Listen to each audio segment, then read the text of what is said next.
Économie, la décision était espérée par la plupart des investisseurs. La Banque centrale européenne renonce à augmenter ses taux d'intérêt, le loyer de l'argent.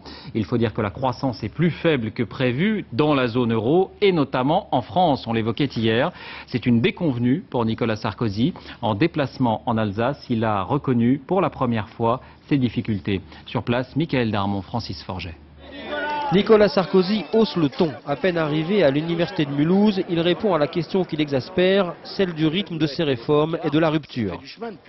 Ça fait à peine 4 mois que je suis président de la République. Et moins de 3 mois que j'ai de majorité. Et dans les 3 mois, il y a le mois de juillet et le mois d'août. Coup d'envoi de 48 heures en Alsace, lui qui d'ordinaire n'aime pas dormir en province. Je veux gouverner pour tous les Français, pour tous les territoires. Je ne veux pas être enfermé ni à Paris ni dans le palais de l'Élysée. Ne pas rester à l'Élysée. Ces jours-ci, Nicolas Sarkozy a des fourmis dans les jambes. Il veut à nouveau se sentir libre de pouvoir continuer à faire de la politique. C'est pourquoi il retourne à Colmar, comme pendant la campagne présidentielle, au milieu des ouvriers. Au rythme effréné à laquelle vous travaillez, vous croyez que vous allez réussir à tenir votre mandat comme ça? Si je ne mets pas cette énergie, est-ce que ça va bouger?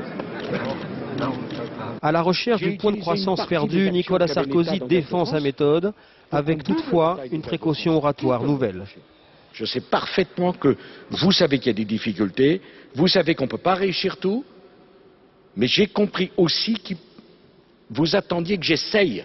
Il faut aller à fond, à marteler Nicolas Sarkozy. Hier, au cours d'une réunion à l'Élysée, c'est sa réponse à ceux qui lui conseillent plus de prudence en ces temps plus difficiles, même si aujourd'hui, il a reconnu l'existence de difficultés économiques, et ce pour la première fois.